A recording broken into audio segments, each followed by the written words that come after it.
안녕하십니까. 덕천중학교 수석교사 이성현입니다. 오늘 저는 여러분하고 우리 지금 문명에서 가장 중요한 역할을 하고 있는 전기, 이 전기를 인간들이 어떻게 활용하게 됐는가, 그걸 함께 좀 공부하고자 합니다. 이 전기와 관련돼서 가장 좀 중요하신 분이 여기, 이쪽이네요. 예, 이쪽에 사진에 나와 있는 이 패러데이라는 분입니다. 이 패러데이라는 분이 어떠한 역할들을 했는가, 그걸 중심으로 오늘 같이 좀 공부를 해보도록 하겠습니다. 전기가 뭔가, 전기에 대해서 사람들이 어떻게 생각했는지를 한번 좀 돌아보면요, 용어에서부터 한번 생각해 볼 수 있을 것 같아요. 서양에서는 전기를 일렉트리시티라고 하는데, 이 일렉트리시티라는 단어가 어디서 나왔냐면 고대 그리스의 호박, 보석 호박 아시죠? 그 송진이 굳어서 만들어진 그 보석인 호박, 그게 그 당시 언어로 일렉트론이라고 불렀다고 합니다. 그래서 여기서부터 이 전기가 유래가 되었고, 이 전기를 처음으로 발견한 사람이 탈레스라는 그리스 철학자였습니다. 이 사람이 호박이라고 하는 보석을 수건으로 이렇게 먼지를 털려고 문질렀는데 오히려 그 주변에 먼지가 더 달라붙는 걸 보면서 이렇게 달라붙게 하는 힘이 뭘까? 그것이 전기다, 이렇게 생각을 하면서 이제 전기라는 것을 알게 되었던 거죠. 동양에서는 어떻게 쓰고 있습니까? 동양에서는 전기를 이렇게 씁니다. 이 전자가 번개 전자죠. 그래서 동양에서는 하늘에서 내려오는 번개에서부터 전기를 우리가 알게 되었다라고 얘기합니다. 번개, 전기 맞나요? 예, 우리가 그냥 보통 번개를 전기라고 쉽게 생각 안 하는데, 사실은 이 번개 자체가 하늘에서부터 전기가 내려오는 현상이죠. 예, 그래서 이 전기를 통해서 인간의 생활이 얼마나 많이 바뀌었는가 보면, 밤의 모습을 보면 확연하게 느낄 수가 있어요. 우리 도시 생활에서 전기가 없으면 아무것도 할 수 없을 정도로 이 전기라는 게 우리 생활에 엄청나게 영향을 미치고 있죠. 그래서 어떻게 해서 사람들이 이렇게 전기를 통해서 이렇게 문명들을 발전시킬 수 있었던가, 그거에 대해서 한번 간단하게 한번 생각을 해볼게요. 먼저 왜 하필이면 전기일까? 예, 그 이유는 전기는 우리가 너무나 쉽게 얻을 수 있는 그런 종류의 에너지이기 때문에 그렇습니다. 먼저 전기는 어디 있을 것 같아요? 보통 우리는 전기 어디 있지? 그러면 건전지 속에, 또는 전기 코드 속에 있다라고 이렇게 많이 생각을 하는데요. 근데 이 세상에 있는 모든 물질은 전기를 다 가지고 있어요. 가장 대표적으로 이 세상에 있는 모든 물질을 이루고 있는 가장 근원적인 입자를 우리가 원자라고 부르거든요. 여기 원자의 모습 보이죠? 예, 이런 원자의 모습을 보면, 이 원자는 중간에 원자핵이라고 하는 것이 있고 바깥에 전자가 이렇게 둘러싸고 있는 모습을 하고 있는데요. 전자는 마이너스 전기를 띠고 있습니다. 그러니까 전기가 있는 거죠. 그 다음에 원자핵에는 플러스 전기를 띠고 있어요. 그러니까 이 세상에 이루고 있는 모든 물질은 다 원자로 되어 있는데, 원자 속에는 플러스 전기도 있고 마이너스 전기도 있는 거예요. 다시 말하면 이 세상에 있는 모든 물질 속에는 다 전기가 있다는 거죠. 어디? 요 옷 속에도 전기가 있고요. 그 다음에 여기 풍선이 있는데 이 풍선 속에도 전기가 있고요. 심지어는 여기 공기 있잖아요. 이 공기 속에도 전기는 다 있어요. 그러니까 전기가 이 우주에 없는 곳은, 물질이 있는 모든 곳에는 다 전기가 있다, 이렇게 얘기할 수 있는 거죠. 전기는 어디나 있어요. 근데 우리가 책상을 만진다고 해서 감전되지 않잖아요. 책상에도 분명히 전기가 있거든요. 공기 중에 전기가 있는데 우리가 공기 속에서 감전되지 않잖아요. 그 이유는 뭘까? 그것은 전기가 있지만 보통의 모든 물질은 중성 상태로 존재한다는 거예요. 중성 상태라는 건 무슨 말이냐면, 플러스 전기의 양과 마이너스 전기의 양이 똑같아서 결국 없는 것처럼 이렇게 느껴지는 상황 속에 있다는 거죠. 근데 얘네들이 전기를 이제 발생시켜서 전기적인 힘을 나타내게 되는 경우가 있어요. 가장 대표적인 게 마찰 전기라고 해서, 우리가 문질렀을 때 풍선을 머리에 막 문지르면 무슨 일이 일어나느냐, 여기 그림에서 보는 것처럼 처음에는 풍선이나 선생님이나 다 중성이에요. 중성이라서 아무런 힘이 존재하지 않아요. 그런데 이걸 막 문지르면 무슨 일이 일어나느냐, 선생님 몸에 있던 전자들이 이 풍선으로 이동해 가요. 그러면 선생님은 마이너스 전기를 띠고 있는 전자를 잃어버렸기 때문에 선생님 몸은 플러스가 되고, 풍선은 마이너스 전기를 띠고 있는 전자를 얻었기 때문에 마이너스가 되겠죠. 그럼 플러스와 마이너스 사이에는 서로 잡아당기는 힘이 존재해요. 그래서 막 문지르면 머리카락이 이렇게 달라붙는 이런 힘이 존재하는 거죠. 이 힘을 우리가 전기적 힘이다 이렇게 얘기할 수 있는 거예요. 그래서 마찰에 의해서 생기는 마찰 전기로 이렇게 우리가 쉽게 전기를 느낄 수가 있어요.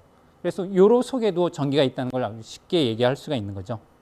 그래서 여기 표에 나와 있는 것처럼 처음엔 중성이던 물질이 마찰시키게 되면 전자를 얻은 쪽은 마이너스, 전자를 잃은 쪽은 플러스 이렇게 전기를 띠게 돼서 이렇게 서로 잡아당기는 힘이 생기게 된다는 겁니다. 근데 전기에는 이렇게 잡아당기는 힘만 있는 게 아니라 서로 밀어내는 힘도 있어요. 우리가 그것을 척력이라고 부르는데요. 척력은 어떤 경우에 생기느냐?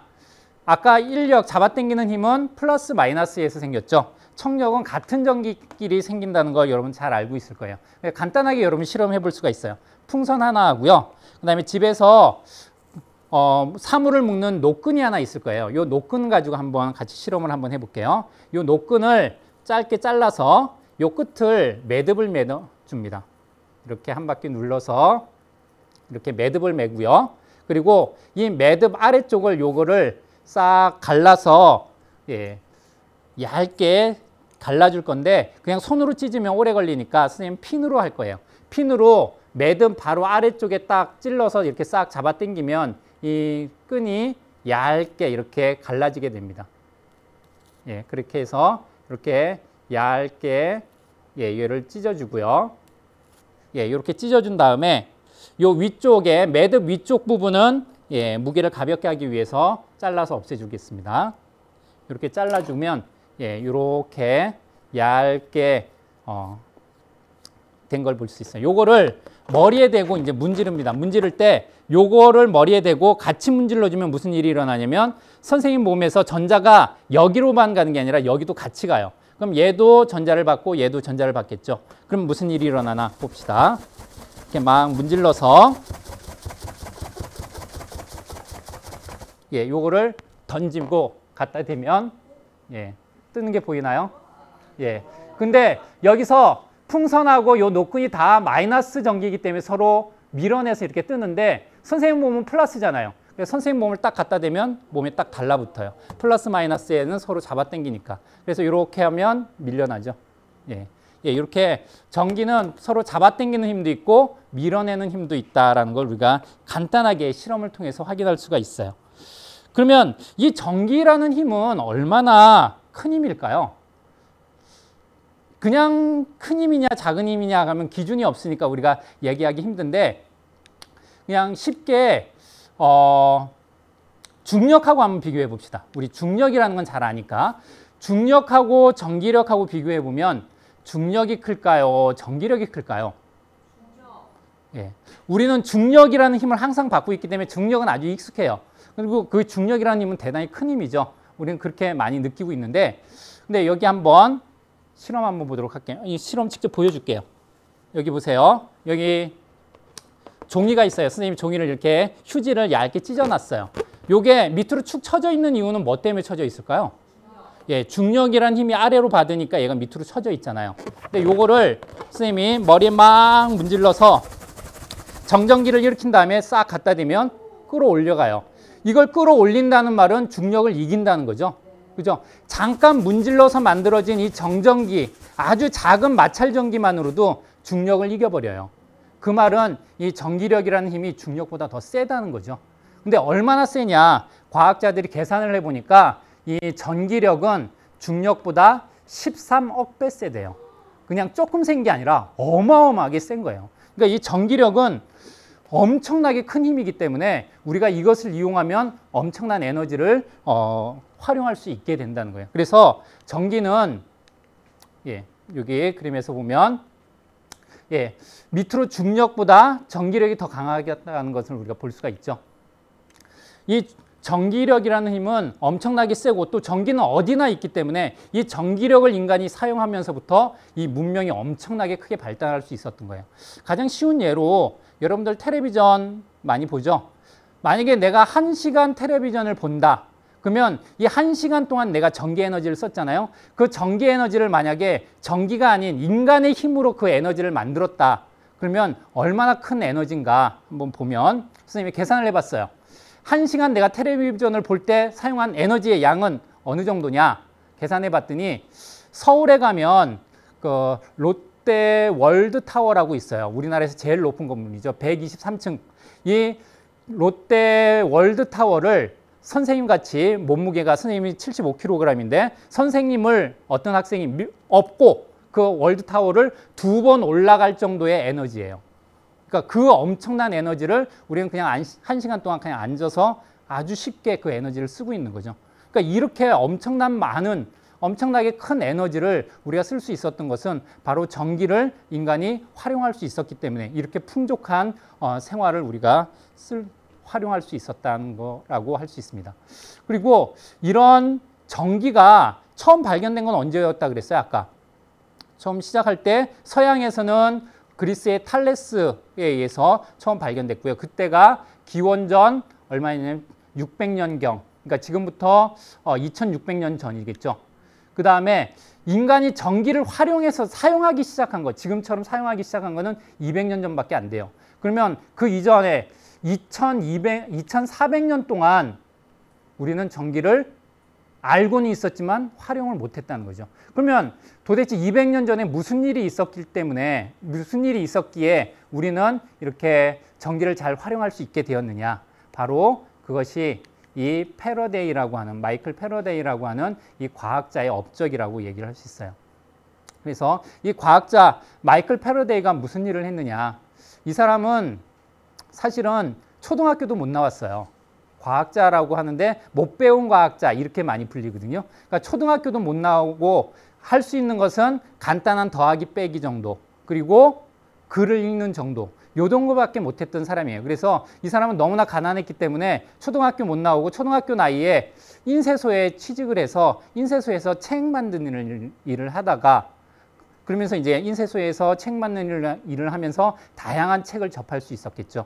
예, 이것이 이 사람의 아주 풍부한 지식이 되었고, 그 다음에 이 사람이 과학자의 조교가 돼서 그 과학 실험을 도와주면서 이제 자신의 능력을 이제 발휘하게 돼요. 그래서 이 사람은 아는 게 없었기 때문에 하는 건 뭐밖에 없었냐면 주변에서 어떤 과학자가 어떤 이론을 내면 그 이론이 얼마나 맞는가를 실험을 통해서 확인하는 거예요. 근데 이것을 그냥 한 번, 두 번, 10번, 20번, 100번, 200번 한 게 아니라 1000번, 10,000번 이렇게 실험을 했어요.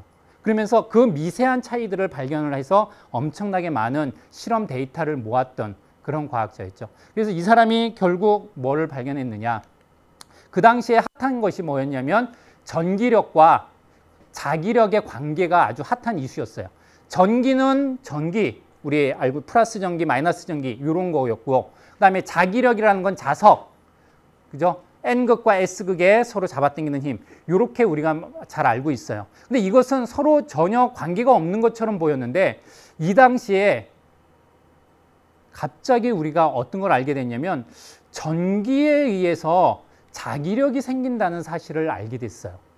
전기와 자기가 어떤 연관관계가 있구나라는 걸 이제 처음으로 발견하게 된 거죠.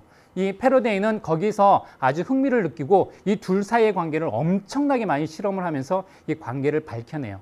그리고 나서 이 관계를 이용해서 뭐를 만드냐면 최초의 전동기를 만들게 돼요. 전동기는 뭐냐면 우리말로는 전동기고 영어로는 모터죠. 예, 그 전기를 주면 윙 우리가 선풍기 돌아가는 거, 그런 게 이제 전동기인데 이 원리를 처음으로 이제 발견을 하게 됩니다.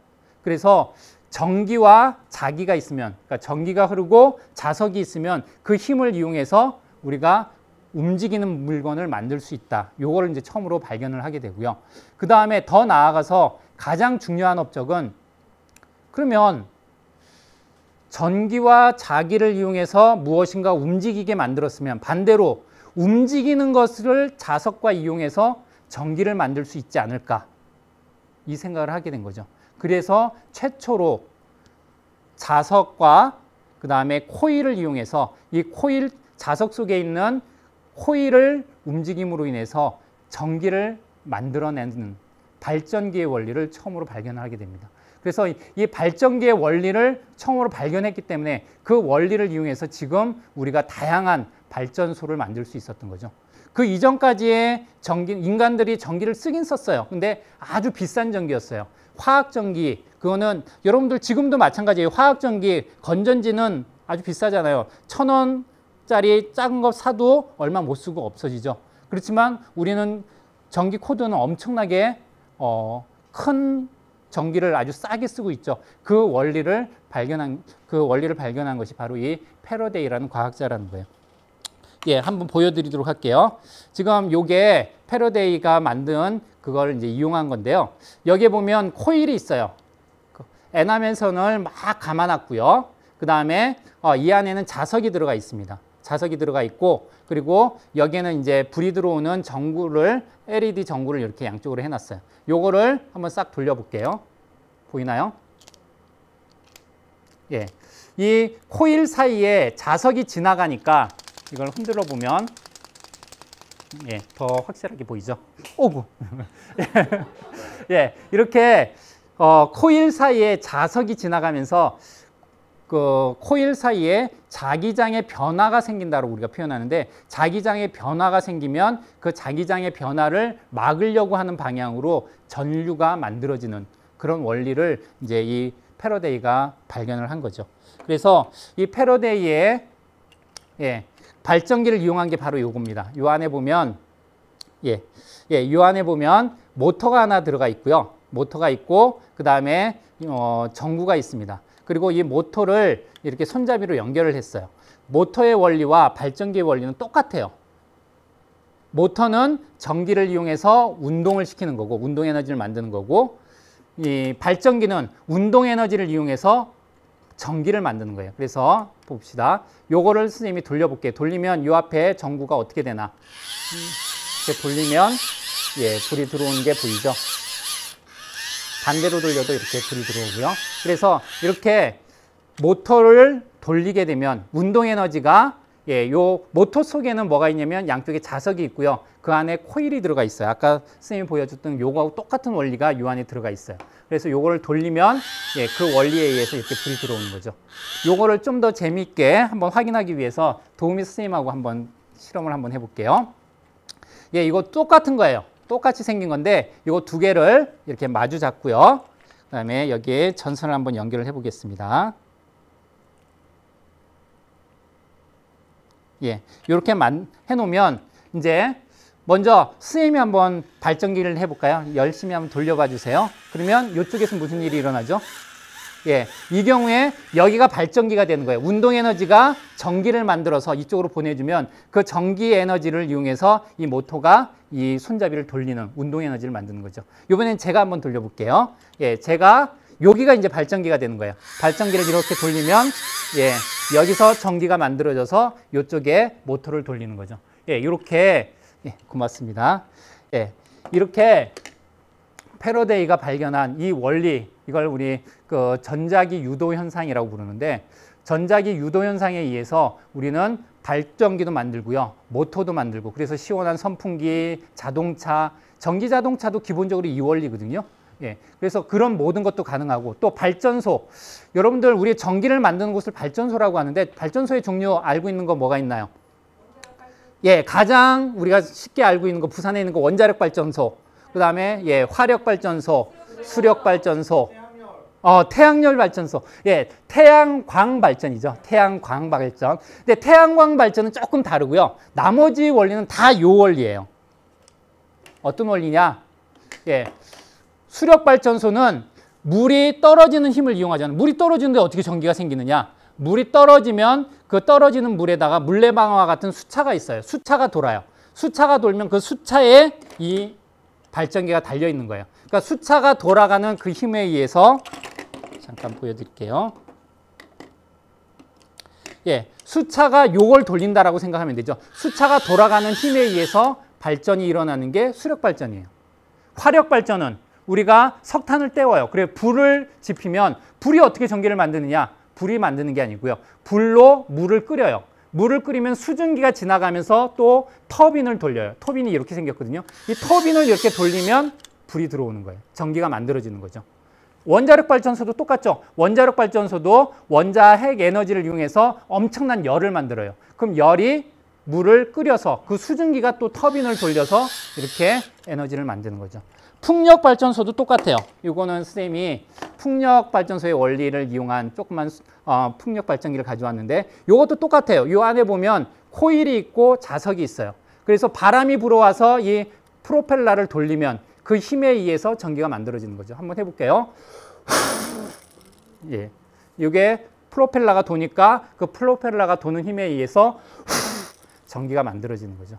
예, 이렇게 이 모든 원리 결국 패러데이가 발견한 전자기 유도 현상에 의해서 이 모든 원리가 만들어졌다는 거예요. 이 패러데이라는 과학자 참 대단한 과학자인데요. 근데 이 과학자의 가장 큰 배울 점은 인내도 있고요. 성실성도 있고 끊임없이 꾸준함도 있고요. 다양한 거 있지만 선생님은 가장 위대한 것이 겸손함이라는 생각이 들어요. 그래서 이 패러데이라는 과학자, 이 과학자의 얘기를 마지막으로 보면서 선생님 강연을 마무리하고자 합니다. 예, 영상 한번 같이 보겠습니다.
패러데이 그 사람이 마지막으로 원했던 게 많은 사람들이 과학을 알게 되는 것을 원했어요. 그래서 크리스마스 과학 강연을 처음 시작을 했고요. 그것은 지금까지도 계속되고 있고, 지금 여러분들이 선생님과 함께하는 이 금요일의 과학 터치도 그 영향으로 우리나라에서 이렇게 대중 강연으로 하고 있는 겁니다.